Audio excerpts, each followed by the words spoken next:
Voy a consultar a un gran amigo de la casa, Claudio Suchovicki. ¿Cómo te va, Claudio? Buenas tardes. Placer de saludarte. Lo de pasarme el mensaje antes de pesarme de la báscula, ¿fue una indirecta? No, de ninguna manera.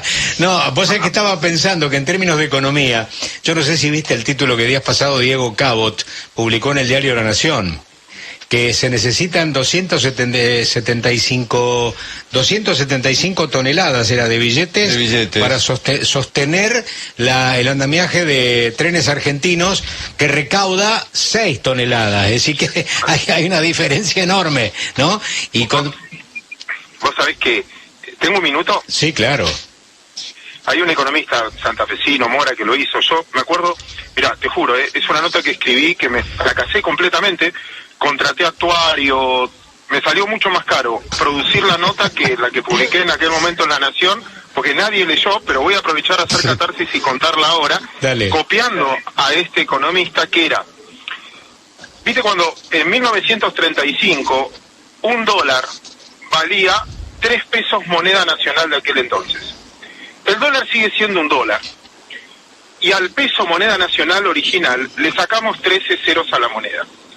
Si yo quiero volver a comprar un dólar, lo quiero volver a comprar, necesito, no sé, vamos a suponer 370 pesos, 380 pesos más los 13 ceros.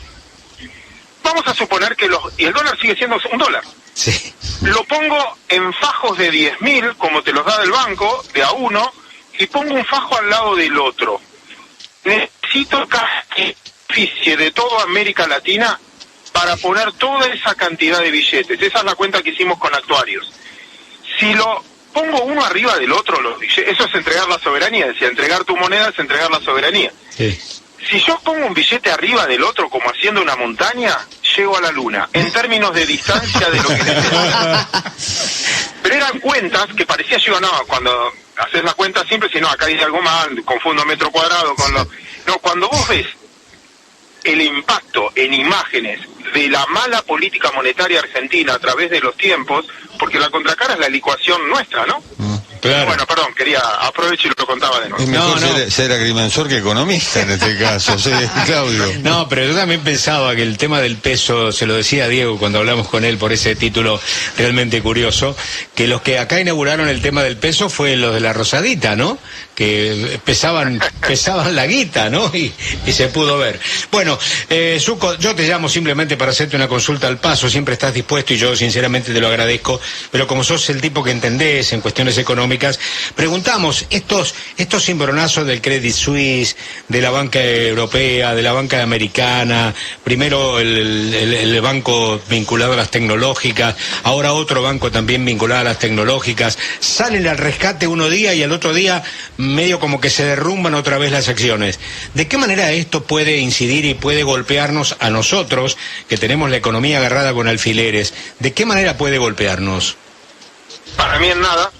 No es una crisis sistémica, no es difícil de explicar y creo son 2 minutos que me lleva.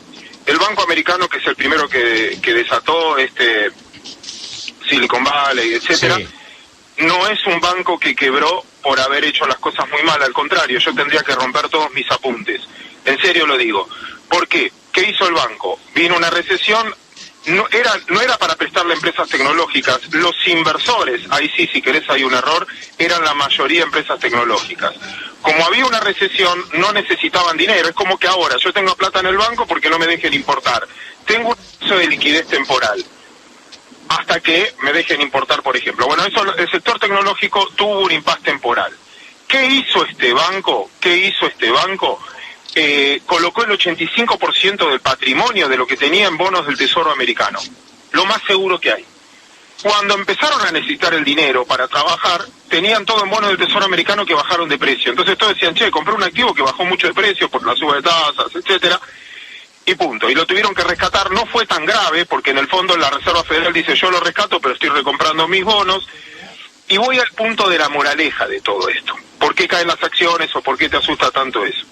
¿Cuál fue la determinación que hizo Estados Unidos? El depositante va a cobrar el 100% del dinero, que la acción valga 0, que el banco quiebre por haber hecho mal las cosas, por haber asumido riesgo, no, lo que fuera, el tiempo dirá. pero acá todos los depositantes van a cobrar porque defendemos el sistema. Muy distinto a lo que pasó en Argentina en el 2001, donde el que pagó el pato fue el depositante. Eso es creer. Entonces, después vienen los europeos, se ata. Por eso te digo, no es una crisis sistémica que van a quebrar los bancos. El banco sí era importante, era el banco número 16 más grande de los Estados Unidos. La división europea ya la compró el HSBC por por una libra en este caso. No es un tema de que vos tenés un problema cuando yo esa plata se la presté a una persona que tenía una hipoteca, entonces después le rematan la hipoteca, que fue lo que pasó en el 2007-2008. Por eso todos vamos a comparar y sobre reaccionamos.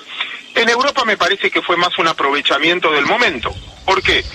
¿Cómo es el viejo chiste, Fer, que dice, si yo quiero esconder un elefante, ¿qué hago? Sí, lo lleno de elefantes. Bueno, qué buen momento para blanquear los problemas que tengo hace 10 años. Ejemplo, el promedio de la banca europea, empezando por el Credit Suisse, era un activo, por él que valía 100, y llegó a valer $4. De $4 bajó a 1, ahora 2, va y viene todo el tiempo. Porque la metodología tomada es la misma. Acá, el que creyó en el banco porque tenía los papeles bien, etcétera, cobra el 100% del dinero. Y el banco, el accionista, el que apostó, asumió un riesgo comprando acciones, prestándole plata, obligaciones negociables, y bueno, corrió el riesgo, para eso cobraba más tasa de interés o lo que fuera. Entonces, no es un riesgo sistémico, no lo usemos de excusa, es probable que alguien lo usa de excusa, pero no es un tema que afecta a una crisis financiera. Y por último, la posición financiera bancaria global con respecto a la economía real no tiene nada que ver con lo que era hace 20 años en el mundo y 30 años en la Argentina. La bancarización, por ejemplo, en Argentina, es el 12-13% del PBI.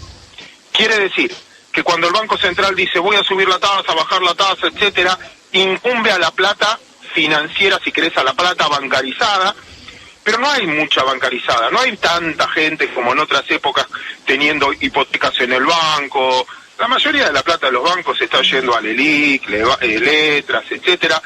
Si haces una encuesta entre todos tus oyentes, entre toda la gente que conoces, ¿cuántos tienen crédito? ¿Cuánto impacta la economía real?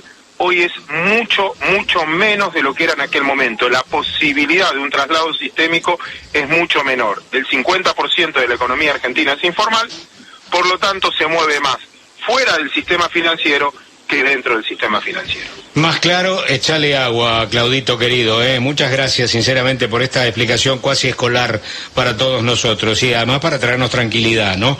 Tenemos 20 pesos en el banco, sabíamos que podía correr peligro, pero como vos bien decís, hay una diferencia notoria a otros episodios que han golpeado mucho y que la gente obviamente todavía tiene en el recuerdo, ¿no? La crisis del 2001, el corralito, los bancos maltratados por la gente, golpeando en las puertas, quedándose en dólar, gobernantes que te dicen, yo días pasados decía, Joe Biden ha salido a respaldar a los bancos. Si acá un presidente hubiese salido a respaldar a los bancos, la corrida bancaria hubiese sido descomunal. Sí, a veces a los bancos los obligan a comprar deuda o a los proveedores a congelar un precio o congelar una tarifa. A veces las empresas, bueno, si aceptaste esas reglas del juego también hacete cargo, pero en algún punto también siempre me gusta poner sobre la mesa, ojo que cuando tenés orden o monopolio estatal, es tan peligroso como cuando tenés un monopolio privado. Es verdad. Amigo Claudio Suchovich, que tengas buen fin de semana. Gracias, viejo,